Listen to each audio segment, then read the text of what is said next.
Welcome to Ielts Mentor. Let's start today's test. You will hear a number of different recordings, and you will have to answer questions on what you hear. There will be time for you to read the instructions and questions, and you will have a chance to check your work. All the recordings will be played once only. The test is in 4 sections. At the end of the test, you will be given 10 minutes to transfer your answers to an answer sheet. Now turn to Section 1.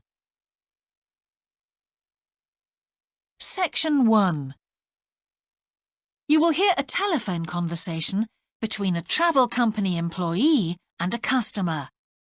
First, you have some time to look at questions 1 to 5.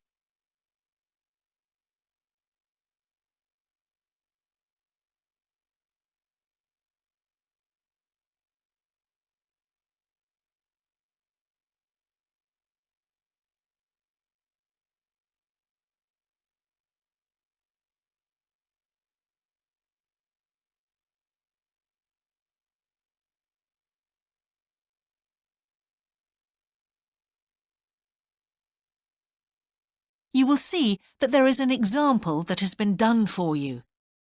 On this occasion only, the conversation relating to this will be played first. Greek island holidays, can I help you? Yes, I hope so. I have a friend who's just come back from Corfu, and she's recommended some apartments in Arelis. She thought they might be on your list. Arelis, let me see. Can you give me the names? Yes, the first's Rose Garden Apartments. I'd like to go with another friend in the last week of October. Well, we've got a lovely studio flat available at that time. I'm sure you'd enjoy the entertainment programme there too, with Greek dancing in the restaurant. The entertainment programme offers Greek dancing, so Greek dancing has been written in the space. Now we shall begin. You should answer the questions as you listen, because you will not hear the recording a second time. Listen carefully and answer questions 1 to 5. Greek island holidays, can I help you? Yes, I hope so. I have a friend who's just come back from Corfu, and she's recommended some apartments in Arelis. She thought they might be on your list. Arelis, let me see. Can you give me the names? Yes, the first's Rose Garden Apartments. I'd like to go with another friend in the last week of October. Well, we've got a lovely studio flat available at that time. I'm sure you'd enjoy the entertainment programme there too, with Greek dancing in the restaurant. And the cost for each of us? £219. That sounds very reasonable. I'm just jotting down some notes. Now, the second one she mentioned was called Blue Bay. Blue Bay. Yes, in fact, that's very popular, and it has some special features. Really? The main attraction is the large swimming pool with salt water. Much healthier, I understand. That's right. And it isn't far from the beach either, only 300 metres. And only around half a kilometre to some shops, so you don't have to be too energetic. Is it much more expensive than the first one? Let me just check. I think at the time you want to go, it's around £260. No, £275 to be exact. Right, I've got that. Now, there are just 2 more apartments to ask you about. I can't read my own writing. Something to do with sunshine, is it? I think you meant the Sunshade Apartments. They're on a mountainside. Any special features? Yes, each room has its own sun terrace, and there are shared barbecue facilities. Ooh, sounds lovely.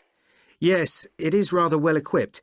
It also provides water sports. It has its own beach. There are facilities for water skiing. Any kite surfing? My friend's quite keen. Not at the hotel, but I'm sure you'll find some in Arillis. There's also satellite TV in the apartments.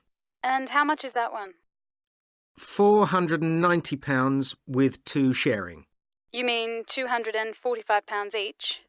I'm afraid not. Each person has to pay that amount and there must be at least 2 in an apartment. Oh, I don't think that would be within our budget, unfortunately. And the last one sounds a bit expensive too. The Grand? Actually, it's quite reasonable. It's an older style house with Greek paintings in every room and a balcony outside. Sounds nice. What are the views like? Well, there are forests all round and they hide a supermarket just down the road, so that's very useful for all your shopping needs. There's a disco in the area too. And the price? £319 at that time, but if you leave it till November, it goes down by 40%. Too late, I'm afraid. Well, why don't I send you a brochure with full details, Miss... Nash. But don't worry about that. I'm coming to Upminster soon, and I'll call and get one. I just wanted to get an idea first. Well, that's fine. We've got plenty here when you come. Before you hear the rest of the conversation, you have some time to look at questions 6 to 10.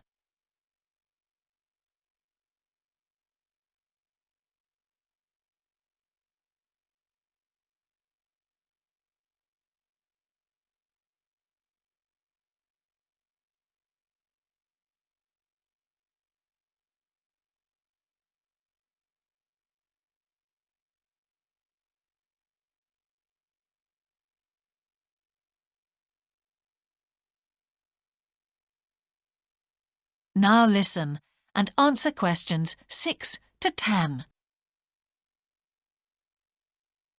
If you've got a minute, could I just check a couple of points about insurance? I got one policy through the post, but I'd like to see if yours is better. Fine. What would you like to know? Well, the one I've got has benefits, and then the maximum amount you can claim. Is that like yours? Yes, that's how most of them are. Well, the first thing is cancellation.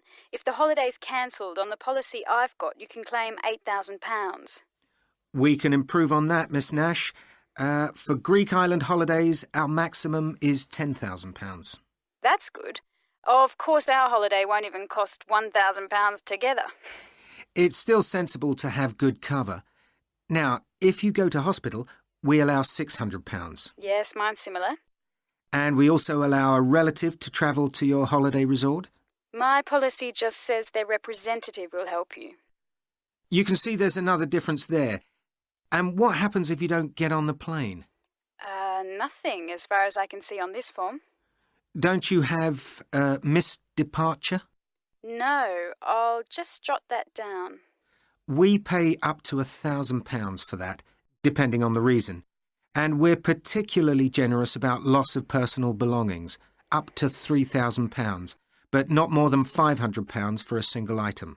Then I'd better not take my laptop. Not unless you insure it separately. OK, thanks very much for your time. You've really been helpful. Can I get back to you? Your name is... Ben Ludlow. That's Ludlow. I'm the assistant manager here. I'll give you my number. It's 081 260 543 216. But didn't I phone 081 260 567 294? That's what I've got on the paper. That's the main switchboard. I've given you my direct line. Right. Thank you very much for your time. That is the end of section 1. You now have half a minute to check your answers.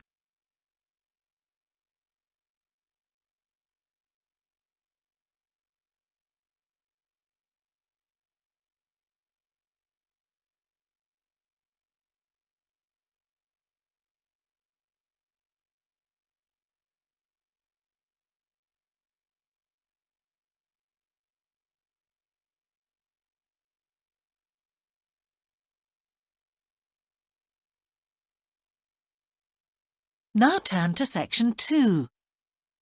Section 2. you will hear a talk on local radio about a children's theme park. First, you have some time to look at questions 11 to 13.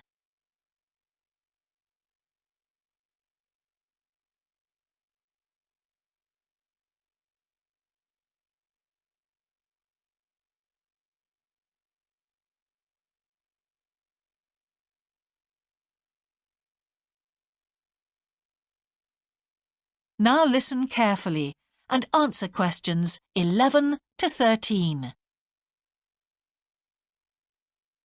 For the second in our series about locally run businesses, we meet Simon Winridge, co-founder of the hugely successful Winridge Forest Railway Park. Welcome, Simon. Now, perhaps you can begin by telling us a little bit about how it all started. Well, during the 1970s, my wife Liz and I had just acquired 80 acres of sheep farming land, and we decided to settle down and have children. Pretty soon we had a daughter, Sarah, and a son, Duncan.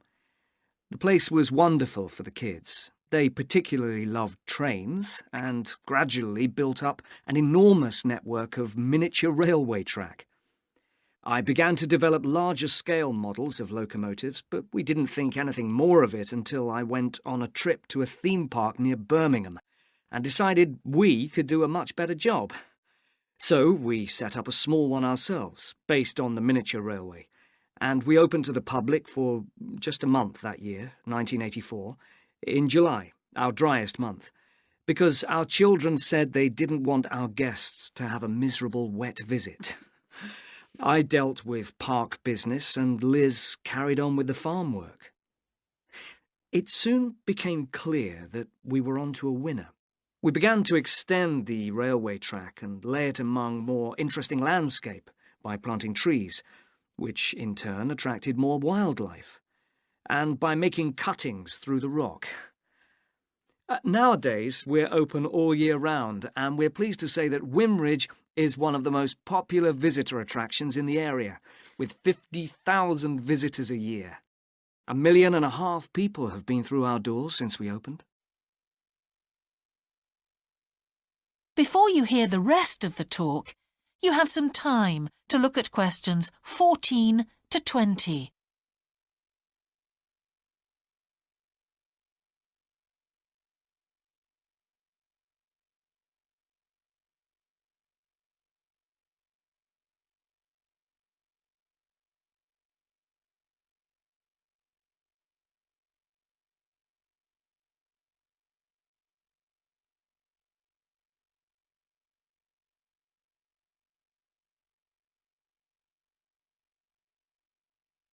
Now listen and answer questions 14 to 20.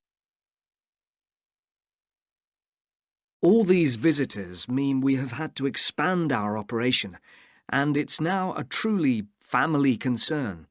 I'm near to retirement age, so I only concern myself with looking after the mechanical side of things, keeping the trains going. Liz now devotes all her energies to recruiting and supporting the large squadron of workers, which keep the place running smoothly. We're really pleased that, after some years away teaching, Sarah has now returned to the park and makes sure the visitors are kept fed and watered, which keeps her pretty busy, as you can imagine. Our son Duncan has been a stalwart of the park for the last 10 years, taking over from me in the area of construction. And I'll say a little bit more about that in a moment. And his new wife, Judith, has also joined the team in charge of retail. That's becoming a tremendous growth area for us. A lot of people want to buy souvenirs. Mm-hmm. So have you finished your development of the site for the moment? Not at all. We're constantly looking for ways to offer more to our visitors.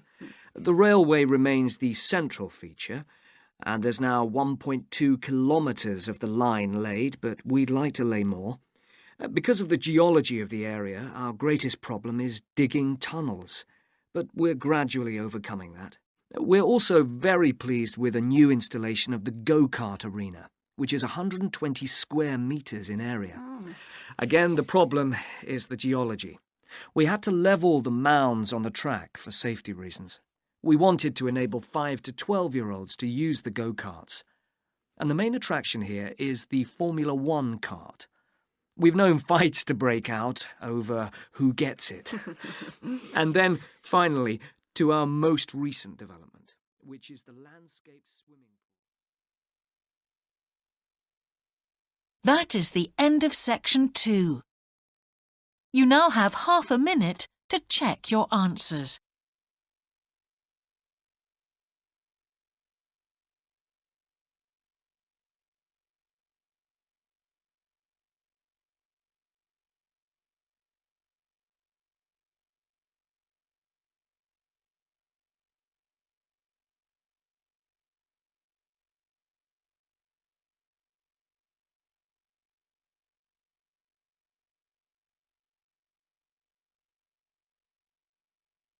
Now turn to section 3.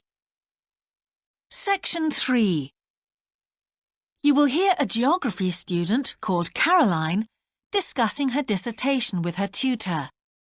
First, you have some time to look at questions 21 to 23.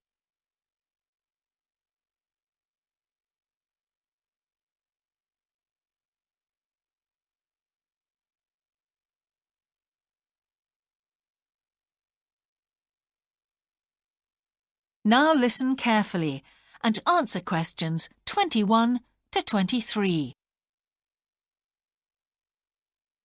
Ah, Caroline. Come on in, sit down. Thanks. So how's the dissertation planning going? Well, Dr. Shulman, I'm still having a lot of trouble deciding on a title. Well, that's perfectly normal at this stage. And this is what your tutorials will help you to do. Right.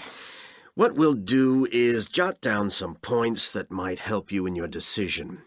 First of all, you have chosen your general topic area, haven't you? Yes, it's the fishing industry. Oh, yes, that was one of the areas you mentioned. Now, what aspects of the course are you good at? Well, I think I'm coping well with statistics, and I'm never bored by it. Good. Anything else? Well, I found computer modelling fascinating. I have no problem following what's being taught, whereas quite a few of my classmates find it difficult. Well, that's very good. Do you think these might be areas you could bring into your dissertation? Oh, yes, if possible. It's just that I'm having difficulty thinking how I can do that. You see, I feel I don't have sufficient background information. I see. Well, do you take notes? I'm very weak at note-taking. My teachers always used to say that. Well, I think you really need to work on these weaknesses before you go any further. What do you suggest? Before you hear the rest of the tutorial, you have some time to look at questions 24 to 30.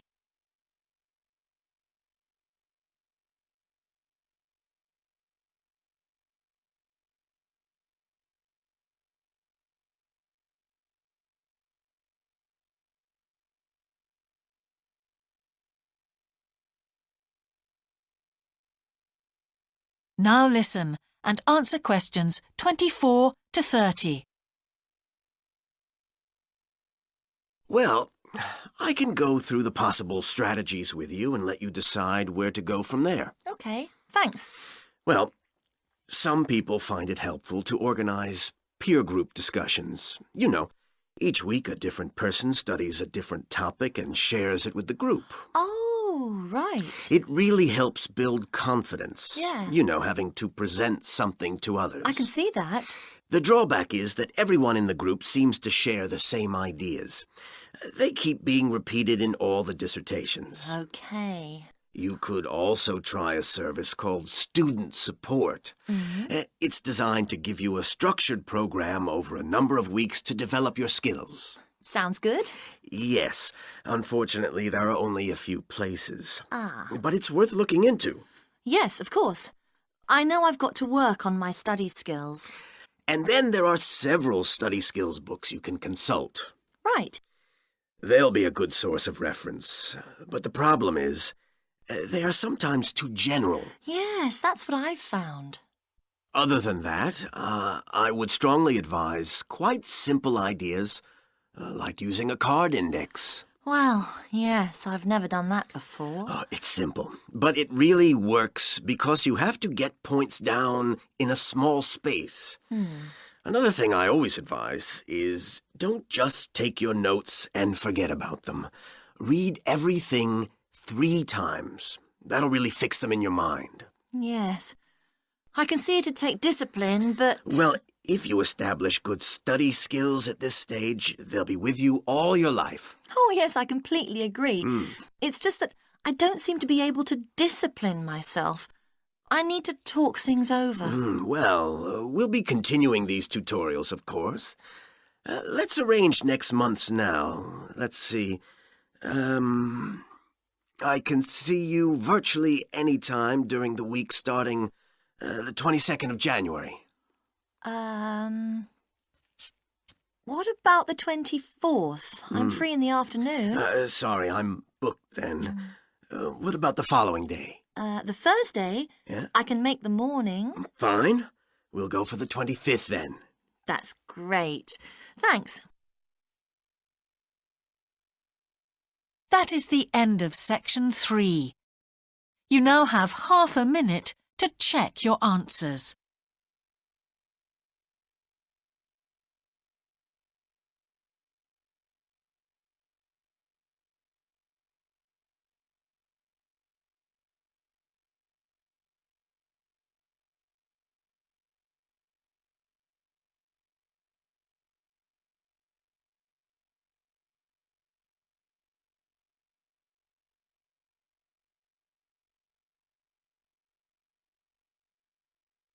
Now turn to section 4. Section 4.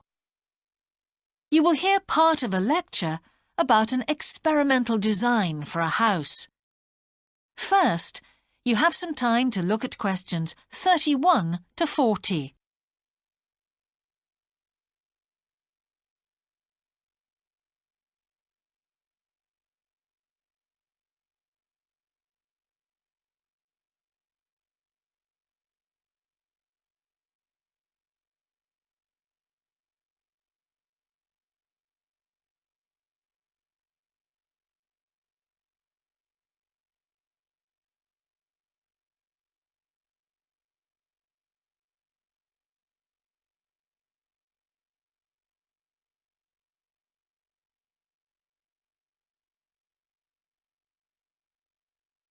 Now listen carefully and answer questions 31 to 40.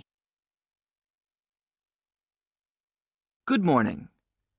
In the last few lectures, I've been talking about the history of domestic building construction. But today, I want to begin looking at some contemporary experimental designs for housing. So, I'm going to start with a house which is constructed more or less under the ground. And one of the interesting things about this project is that the owners, both professionals but not architects, wanted to be closely involved, so they decided to manage the project themselves. Their chief aim was to create somewhere that was as environmentally friendly as possible. But at the same time, they wanted to live somewhere peaceful.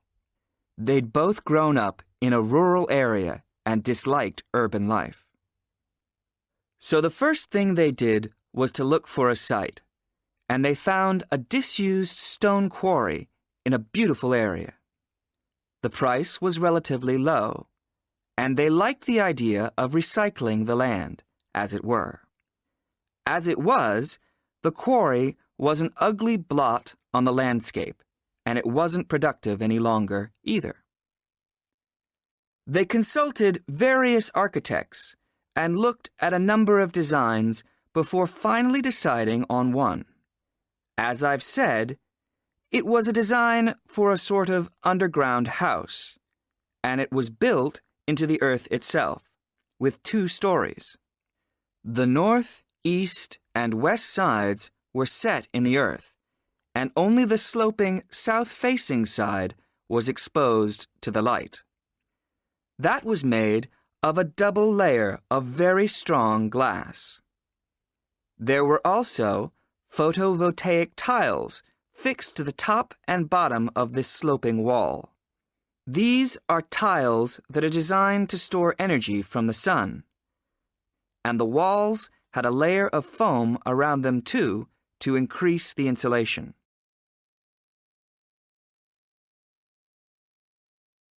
Now, what is of interest to us about this project is the features which make the building energy efficient. Sunlight floods in through the glass wall, and to maximize it, there are lots of mirrors and windows inside the house. That helps to spread the light around. So that's the first thing. Light is utilized as fully as possible. In addition, the special tiles on the outside convert energy from the sun and generate some of the house's electricity. In fact, and it is possible that in future the house may even generate an electricity surplus, and that the owners will be able to sell some to the national grid. As well as that, wherever possible, recycled materials have been used. For example, the floors are made of reclaimed wood, and the owners haven't bought a single item of new furniture. They just kept what they already had. And then there's the system for dealing with the waste produced in the house. This is dealt with organically. It's purified by being filtered through reed beds which have been planted for that purpose in the garden. So the occupants of the house won't pollute the land or use any damaging chemicals. It's true that the actual construction of the house was harmful to the environment, mainly because they had to use massive amounts of concrete, one of the biggest sources of carbon dioxide in manufacturing. And, as you know, this is very damaging to the environment. In total, the house construction has released 70 tons of carbon dioxide into the air. Now that's a frightening thought. However, once the initial debt has been cleared, and it's been calculated that this will only take 15 years, this underground house won't cost anything, environmentally I mean, because unlike ordinary houses, it is run in a way that is completely environmentally friendly. So, eco-housing like this is likely to become much more. That is the end of section 4. You now have half a minute to check your answers.